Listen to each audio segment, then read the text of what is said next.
구약 성경은 크게 네 부분으로 나눌 수 있지만 좀 분류별로 5구분을 해본다면 먼저 모세오경이 있겠죠. 창세기부터 신명기까지의 모세오경이 있겠고, 또 역사서가 있겠습니다. 여호수아서부터 에스더까지. 공교롭게도 또 모세오경은 5권, 또 역사서는 12권이 있습니다. 또 그리고 나서 시가서가 있는데 지금 이 욥기부터 아가서까지 5권이 있습니다. 그리고 예언서가 대예언서와 소예언서로 이렇게 나눠본다면 이사야서부터 다니엘서까지 5권의 대예언서가 있겠고, 또 호세아서부터 말라기서까지 소예언서가 12권이 있겠습니다. 이렇게 좀 5권, 12권, 또 5권, 5권, 12권 이렇게 계속 반복되고 있죠. 그 중에서 우리 시가서가 좀 특별히 중간에 이렇게 끼워져 있다라고 생각해도 틀리지 않습니다. 모세오경부터 역사서는 주로 과거를 회상하는 그런 관점에서 기록이 되었다면, 대예언서, 소예언서는 전부 다 미래를 바라보는 관점의 기록이겠죠. 반면에 우리 시가서가 욥기서부터 아가서는 전형적인 현재를 바라보는, 현재의 우리의 삶과 생활의 그런 모순과 고난을 바라보면서 하나님을 향하는 그런 내용의 성경이 되겠습니다. 그러니 지금 오늘 2021년을 살아가는 우리들에게 가장 적합한 그런 본문으로서 시가서를 말할 수 있고, 시가서 중에 그 첫 번째 책이 바로 욥기서가 되겠습니다. 욥기서는 정말 인간으로서는 이해할 수 없는 어떤 고난에 처한 그 인간과 결국 그것에 대해서 수많은 현자들이라 말할 수 있는 지혜자들의 수많은 변론이 있죠. 그것은 이러하다, 저것은 이러하다. 수많은 원인 규명과 결과를 분석하려고 애쓰는 많은 지혜들이 쏟아집니다. 그러나 결국 하나님의 선언이 이어지게 되죠. 하나님의 정답이 이어지고, 그리고 모든 것을 다시 완결하는 그런 결론이 욥기서에 펼쳐지는 것입니다. 우리도 마찬가지죠. 우리들의 많은 삶이 그냥 평범하게만 흘러가는 사람은 아마 거의 없을 것이라고 생각됩니다. 우여곡절이 있을 것입니다. 이해할 수 없는 수많은 문제와 사건들이, 또 말로 표현할 수 없는 삶의 내용들이 있을 것입니다. 거기에 우리 각자의 수많은 지혜들, 구상, 또 계획들이 계속 쏟아지지만, 그러나 결국 하나님의 선언이 어떠한지가 욥기서에서 계속 이어지게 되는 것이지요. 오늘로부터 묵상해 나가면서 수많은 지혜들을 듣고, 또 하나님의 말씀으로 비추어 보고, 또 자신의 삶에 그것을 비교해 보면서 하나님의 말씀을 따라갈 수 있는 놀라운 승리가 이루어지기를 원합니다. 특별히 욥기서의 그 욥은 우리가 잘 아는 대로 아브라함 시대라고 얘기하죠. 보통 족장 시대라고 말할 수 있는 그 표현들이 욥기서 본문 속에서 나오기 때문에 그런 것입니다. 또 반면에 글을 써내려간 글의 문체는 또 솔로몬 시대입니다. 그러니 지금 거의 1000년을 왕래하면서 삶의 정황은 아브라함 시대, 그러나 문체의 정황은 솔로몬 시대. 그런 1000년 전의 어떤 사건을 1000년 후에 그때의 삶으로 써내려갔다는 얘기가 되겠죠. 그러니 오늘날 우리들의 삶 속에서도 얼마든지 우리가 공감할 수 있는 그런 해석이 담겨져 있다라고 신뢰할 만한 그런 내용이 되겠습니다. 더불어서 욥기서의 욥은 어떤 민족인지, 어떤 지파인지는 전혀 나타나지 않습니다. 물론 야곱 이전의 시대면 어떤 지파인지가 중요하지 않겠지만, 적어도 이 욥은 가나안 땅에 살지 않던 사람이라고 말할 수 있습니다. 히브리 민족이 아닐 수도 있는 그런 사람이 되겠습니다. 그것은 바로 여기 있는 우리 모두 어떤 민족, 어떤 문화에 속한 사람이든지 모든 사람이 책이 될 수 있다라고 말할 수 있겠죠. 우리 1절의 말씀을 함께 같이 읽어보겠습니다. 시작. 우스 땅에 욥이라는 사람이 살고 있었습니다. 이 사람은 흠이 없고 정직할 뿐 아니라 하나님을 경외하며 악을 멀리하는 사람이었습니다. 이것이 전부 욥에 대해서 알 수 있는 정보가 되겠습니다. 그는 우스 땅에 살던 사람이다라고 말합니다. 우스 땅 역시 어느 곳인지 명확하지 않지만 같은 시가서 에가서에서 나타납니다. 4장 22절 말씀 속에 이렇게 기록되어 있는데요. 딸 에돔이여 우스 땅에 살고 있는 이여 기뻐하고 즐거워하여라. 그러나 그 잔이 또한 내게로 넘어갈 것이니 내가 취하고 벌거벗게 될 것이다. 여기 딸 에돔이여 라고 말하면서 우스 땅에 살고 있는 이여 라고 말하고 있어서 에돔 땅이죠. 그러니 가나안 땅이 아닙니다. 이스라엘 동쪽 아마 에돔 어떤 근처로 말할 수 있겠죠. 때문에 앞서 이야기한 것처럼 욥기서는 특정한 어떤 문화권에 속한 또 특정한 지역, 특정한 혈통에 대해서 언급하지 않는 어떤 특정한 사람의 이야기가 아닌 보편적인 인간의 본질을 우리들에게 말해주고 있다라고 하기에 정보가 없는 것이 우리들에게 더 유익한 것이다라고 할 수 있겠습니다. 우리 모든 인간의 삶의 형편, 생사화복을 주관하시는 하나님의 문제인 것을 믿습니다. 여기는 저와 여러분들의 이야기가 펼쳐집니다. 특별히 이 사람에 대해서 흠이 없고 정직할 뿐 아니라 하나님을 경외하며 악을 멀리하는 사람이었다라고 4가지를 말해주고 있죠. 흠이 없고 가로를 묶어보시기 바라고, 개역 성경에 온전한 사람이다라고 표현했는데 온전한 또 완전한 이런 말은 노아에게도 그렇게 언급되었었죠. 당대의 완전한 자라라고 노아에 대해서 평가할 때 그 완전하다가 여기서 말하는 이 흠이 없는 말과 같은 단어입니다.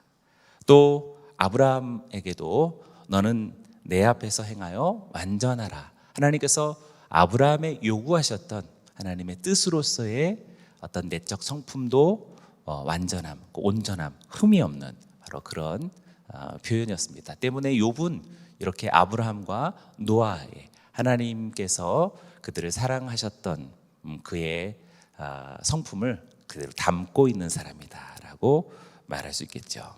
또 2번째, 정직하다라는 이 야샤르라고 하는 이 말도 잘못된 어그러진 길로 가지 않고 행위가 올바르다라는 주로 사람과의 관계 속에서의 그의 어떠함을 말해주는 윤리적인 성품을 이야기합니다. 또 3번째, 하나님을 경외했다. 흠없고 정직한, 앞서 있었던 흠없고 정직한 이 2가지 성품의 기원이 어디 있는지를 말해주는 것이죠. 본래부터 선한 사람이 있겠고 또 사회생활에 있어서 굉장히 책임감이 강한 사람도 있겠지만 그 근원이 어디 있느냐는 무척 다른 이야기입니다. 애초부터 좀 윤리의식이 투철한 사람이 있겠고 또 사회적인 위치와 직업의 형편상 그런 사람도 있겠죠. 그러나 본질적으로 그렇다라고는 말하기 어렵지만 지금 여기 하나님을 경외하는 바로 그 사람으로부터 여기 흠없고 정직하다라고 하는 성품의 기원을 알게 됩니다. 또 마지막으로 악을 멀리하는 사람이었다. 악을 멀리하는 사람, 각각 다 괄호를 묶어보시길 바랍니다. 하나님을 경외하기에 그가 가장 싫어한 것은 그런 악으로부터의 문제였다라는 사실을 알게 됩니다. 처음 2가지는 수평적인 인간에 대한 관계를 말해주고 있다면 이후에 있는 하나님을 경외하고 악을 멀리하는 것은 하나님과의 관계 속에서 아브라함의 주요한 평가라고 수직적인 관계 속에서의 우리 아브라함의 성품을 이야기합니다. 이렇게 그는 수평적인 사람과의 관계 속에서의 인간적인 성품이나 또 하나님을 향한 경건하며 또 경외하고 악을 멀리하는 이런 신적 성품이나 그가 하나님 앞에서 어떤 사람이었는지를 잘 말해주고 있는 것입니다. 오늘 10월이 첫날 시작되면서 우리들의 삶에 많은 삶의 어떤 방향 또 양상이 있겠지만 이 네 가지 오늘 우리들에게 다시 한번 선명하게 전해줍니다. 우리 모두도 하나님 앞에서 온전하게, 그리고 사람 앞에서 정직하게, 하나님을 경외하면서 악으로부터 떠나는 그런 순결한 목표를 갖고 또 그런 가정이 되고 그런 삶이 되기를 주의 이름으로 축원합니다. 그래서 이러한 사람이기에 2절로부터 주어지는 많은 삶의 어떤 결과들이 있습니다. 물론 과정이면서도 결과이겠지요. 2절과 3절입니다. 그는 아들 7과 딸 3을 두었습니다. 또한 그는 양 7,000마리, 낙타 3,000마리, 소 500쌍, 암나귀 500마리 외에 매우 많은 종도 가지고 있었습니다. 이와 같이 욥은 동방에서 가장 큰 사람이었습니다. 욥이 하나님으로부터 받은 복이 되겠죠. 여기서 5가지가 또 열거되고 있는데요. 처음에는 자식 10명, 정확하게는 아들 7과 딸 3, 괄호를 묶어보시기 바랍니다. 지금은 조금 다른 개념이겠지만 우리는 분명하게 인정해야겠습니다. 고대 근동에서 많은 자식은 복의 분명한 결과라고 이해했듯이 우리도 그런 순전한 어떤 이해를 너무 희석시킬 필요가 없겠습니다. 이게 자꾸 복잡한 현대 사회가 되다 보니까 자꾸 자식이 없다고 복이 없는 거냐? 물론 맞습니다. 그러나 본질적으로는 그렇지 않습니다. 생육하고 번성하여 땅에 충만하고 다스리라는 그런 말씀 속에서 우리 생각해 본다면 우리는 순전해야겠습니다. 어쩌면 이것이 순전한 그리고 순수한 그런 고백이라고 말할 수 있습니다. 자꾸 다른 사상 그리고 다른 문화가 자꾸 복합되면서 우리는 순전한 하나님의 복, 또 하나님께서 주신 그런 은혜, 크신 선물, 이것을 자꾸 아니다라고 이렇게 평가하는 경향이 있습니다. 자식을 많이 낳았다, 참 복이 있다라고 우리는 순전히 말해야 할 것입니다. 또 특별히 아들과 딸의 수가 다르지요. 아들은 딸보다 더 큰 복이자 미래에 대한 보장으로서 고대 근동의 이해가 있었습니다. 그러한 면에서 지금 욥은 참 많은 하나님의 복을 받은 사람이다라고 말할 수 있습니다. 두 번째는 양 7,000마리, 낙타 3,000마리, 또 괄호를 묶어보시기 바랍니다. 양과 낙타 또 앞에서 1만 마리를 양 7,000과 낙타 3,000으로 설명하고 있죠. 아마 당시에 운영되어지던 경제적인 어떤 하나의 좌표로서 양과 낙타의 수요를 이렇게 밝히고 있는 것은 앞서 있었던 아들과 딸의 수요하고도 마찬가지로 보여집니다. 또 세 번째는 소 500쌍과 암나귀 500마리, 또 괄호를 묶어보시고 소와 암나귀 도합해서 1,000마리가 되겠죠. 소 500쌍이라고 말했으니 1,000마리가 되겠고 암나귀 500마리. 근데 굳이 1,000마리라고 안 하고 500쌍이라고 말하는 것은 아마 아까도 이야기한 것처럼 5으로 설명되어지는 하나님 앞에서의 모세오경서로 더 완전함을 표현하려고 했던 것 같습니다. 그만큼 완전하게 이렇게 참 많은 경제적인 부와 수요를 누렸다라고 말할 수 있겠습니다. 여기서 이제 이렇게 말이 언급이 되고 있지 않죠? 말. 물론 욥이 말을 안 키웠을 수도 있겠지만 당시 말이 언급되지 않은 가축으로 보편화되지 않았기 때문에 바로 이런 것이 지금 정황상 솔로몬이나 다윗의 시대가 아니라 아브라함 시대라고 말할 수 있겠습니다. 창세기 12장 16절을 보시면 이렇습니다. 바로는 사례 때문에 아브라함을 잘 대접해 주었습니다. 그래서 아브라함은 소, 암수, 나귀, 남녀 하인들, 낙타를 얻었습니다. 네, 지금 바로로부터 아브라함이 받은 그런 어떤 경제적인 형편들이 지금 욥하고 똑같죠. 지금 욥하고 똑같습니다. 그래서 지금 정황상 아브라함의 시대로 볼 수 있는 여러 가지 것들 중에 하나가 되겠습니다. 지금 또 뒤에 보시면 매우 많은 종, 거기도 가로를 묶으시고, 네 번째 아브라함의 경제적인 형편이 많은 종들로 되어져 있죠. 그리고 마지막 다섯 번째, 동방에서 가장 큰 사람이라는 어떤 명예와 명성을 얻고 있죠. 거기도 가로를 묶어 보시기 바랍니다. 여기서 가장 큰, 크다라고 하는 까돌이라고 하는 이 말은 1차적으로는 재산이 많다라는 이야기가 되겠고, 두 번째는 그냥 재산만 많은 어떤 졸부가 아니라 그는 경건한 자로서 많은 사람의 존경을 받던 자다라고 그런 것을 표현하고 있습니다. 지금 욥이 얻은 경건함의 어떤 이게 결과가 그의 삶 속에서 하나님으로부터 얻었던, 하나님을 경외하고 악을 멀리하던 사람이다라고 하는 이러한 일종의 어떤 인과율의 법칙이 적어도 지금 욥기에 사건이 시작되기 전에는 그것이 정확하게 적용이 되고 있었음이 분명해 보입니다. 우리는 순수하게 원합니다.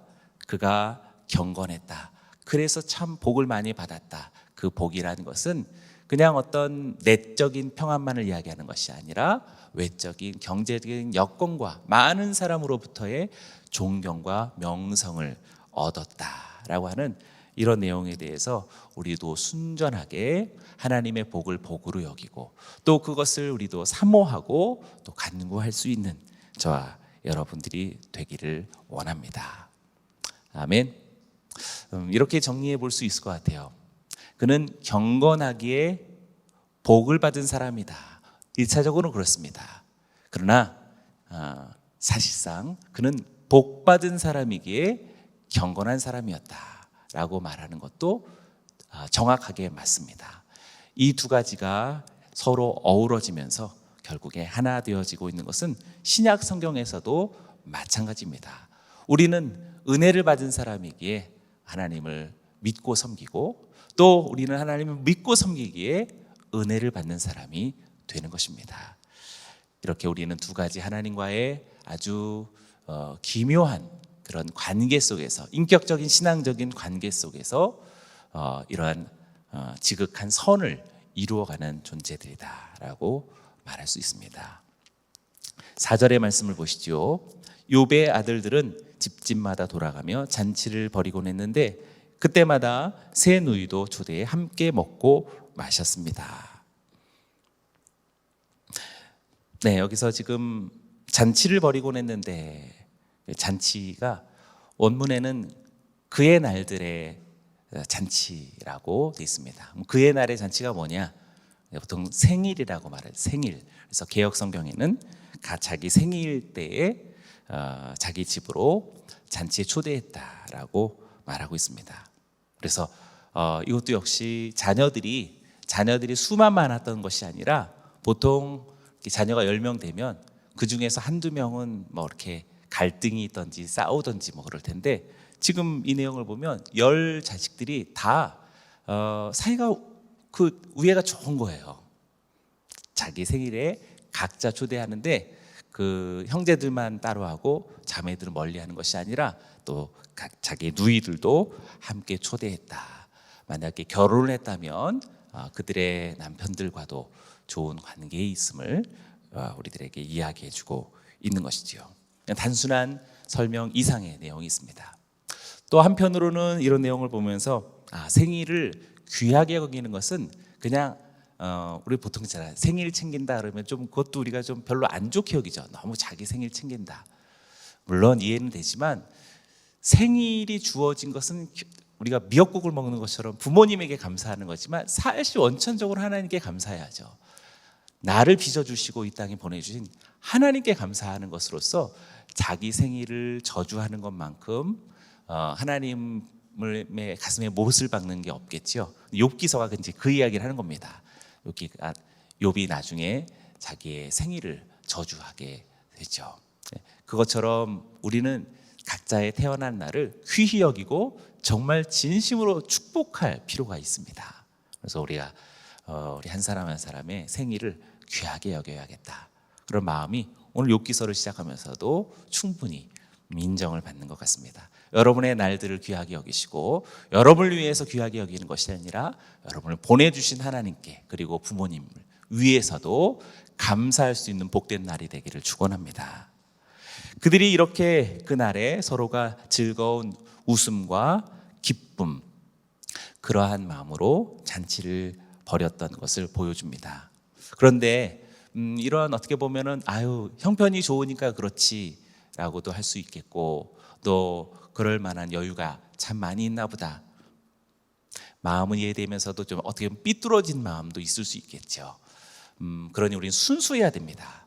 자신이 맞은 형편에 그렇지 않은 어떤 고난과 안타까움은 그것이고, 또 그렇지 않은 사람이 정당하게 하나님께 감사하며 서로를 위해서 블레싱할 수 있는 그것 자체를 우리는 붉은 눈으로 바라볼 필요가 없는 것입니다. 그러니까 우리가 왜곡된 자아와 상한 심령이 모든 것을 붉게 바라볼 수 있는 것은 오늘 이 땅을 이렇게 힘들게 했던 그런 많은 사상, 지금도 역사하고 있는 그런 사상들이 인간의 본질 속에 남아져 있는 것이지요. 복으로 순수하게 고백하고 또 그것을 계속해서 하나님의 간구할 수 있는 우리 모두가 되기 원합니다.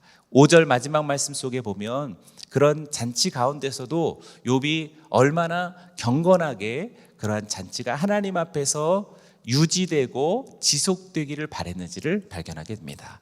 같이 한번 읽어봅니다. 시작.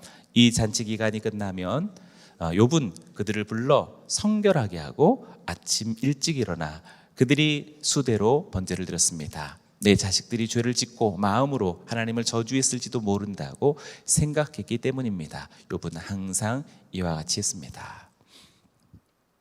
이런 어떤 의미 있고 또 하나님 앞에 진정한 감사로서의 잔치가 되도록, 그런 잔치가 되도록 어떤 잠시라도 있었을 만한 하나님을 여기서는 저주하다라고 이렇게 좀 극명하게 표현했는데요. 하나님을 욕되게 할 수 있는 어떤 마음, 또 어떤 행실로서의 범죄를 우려해서 그가 욥이 자녀들의 수대로 번제를 드렸다라고 말하고 있습니다. 참 멋있죠? 좀 도전이 됩니다. 우리들의 모든 가장들이 그런 리더십을 갖기 원하고, 우리 가정에서 또 이러한 마음으로서의 예배에 대한 진정성이, 그리고 구체적인 헌신이 우리들에게도 시작되기를 원합니다. 그래서 지금 10월의 첫날, 월삭이라는 것은 날짜만 귀한 것이 아니라 10월의 첫날을 하나님 앞에 드리면서 우리가 살아갈 10월의 모든 날을 하나님 이렇기를 원합니다라고 의탁하는 거죠.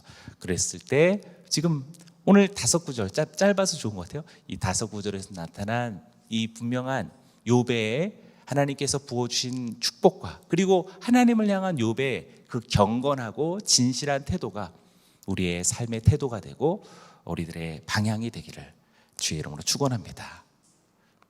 그래서 지금 여기 있는 5절, 그들의 수대로 번제를 드렸다, 자녀들 함께한 번제였겠지만, 그러나 가장 중심적으로는 아브라함 스스로가 가진 태도입니다. 아브라함이 자녀들의 혹시라도 저들의 마음에 하나님을 향하여서 그 경건을 잃고 또 하나님을 욕되게 할 수 있는 어떤 것을 자꾸 잔소리와 꾸짖음으로 하지 않고 하나님 앞에서 그 죄를 사하는 그런 중보와 그런 예배가 이렇게 베풀어지고 있는 것을 자녀들이 한번 보게 된다면 얼마나 놀라울까요? 얼마나 도전이 되고 또 아버지를 존경할 수 있을까요? 이런 5절의 모습들이 우리들의 가정에서, 특별히 우리 남편들에게서 더욱더 적용되어질 수 있기를 주의 이름으로 축원합니다. 또 한편으로서는 5절에 있는 이 마음이 아주 경건하고도 훌륭한 마음으로도 볼 수 있지만, 또 한편으로는 어떤 그 잔치와 기쁨, 또 자유에 대한 약간의 조금 긴장감, 너무 우려와 긴장감이 다소 자유가 좀 이렇게 좀 부족한 듯이 또 보여질 수도 있겠습니다. 어쩔지는 모르죠. 그러나 욥이 정말 긴장감을 갖고서 때라도 하나 묻을까봐 이렇게 막 쟤네들 조금 이렇게 혹시라도 그럴까봐 그랬는지는 모르겠지만 뭐 사람이니까 아예 안 그렇다라고 말할 수는 없겠죠. 다소 어떤 기쁨과 완전한 어떤 자유의 어떤 부재 속에서 또 노심초사하게 하나님의 용서를 바라는 그런 마음이 한편으로는 좋지만 또 한편으로는 너무 이렇게 율법주의적인 어떤 옥죄어진 모습도 있지 않을까 싶습니다. 어쩌면 지금 그것이 욥을 자라게 하고 성장케 하시는 하나님의 어떤 큰 사이즈의 빛 아래서 해석해 볼 수 있겠습니다. 우리들의 삶이 뭐 구원받고 은혜 받았다 해서 멈춰질 수 있을까요? 목사면은 뭐 하나님의 구원과 그 은혜에 대해서 이제 다 알고 다 받은 뭐 그래서 종결되었다라고 말할 수 있을까요? 그런 사람은 아마 하나님을 정말 모르는 사람이라고 할 수 있습니다. 우리의 성장과 변화에는 끝이 없겠죠. 그래서 욥이 이제 이후에 그가 어떻게 성장하고 그리고 욥의 삶의 본질이 어디로 가는지 굉장히 긴데 마지막 편 속에서 우리는 발견할 수 있는데 오늘 첫날이니까 그 마지막 편을 미리 한번 좀 보고 이렇게 한번 결론을 가져보면 좋겠습니다. 욥기 42장 5절 6절 아주 유명한 구절이죠. 이 구절을 한번 같이 읽어봅니다. 시작. 내가 주에 대해 지금까지 귀로만 들었는데 이제 내 눈으로 주를 보게 됩니다. 그래서 내가 스스로 한탄하며 티끌과 재를 뒤집어쓰고 회개합니다. 네, 멋있죠. 정말 멋있는 이런 많은 복을 얻고 또 게다가 아무것도 잘못한 것도 없는 것 같은데 이렇게 엄청난 재난을 억울하게 받아서 하나님이 날 위로해줘도 100번 위로해줘도 할 말이 없을 만큼 나는 정말 자신만만하다 할 수 있는 그러한 우리가 정말 100번 이해된다라고 말할지라도 인간은 본질적으로 스스로 한탄하며 티끌과 재를 뒤집어쓰고 회개합니다. 이 심성이 있지 않은 이상에서는 인간은 사실상 자기 주장에 능한 죄성을 가진 인생이라고 말할 수 있습니다. 우리들의 변화와 발전은 그러한 상황 속에서도 하나님 앞에 내가 스스로 죄를 뒤집어쓰고 회개합니다라는 이 마음과 이 심성, 오늘 우리 모두에게 이 첫날에 주어지기를 축원합니다.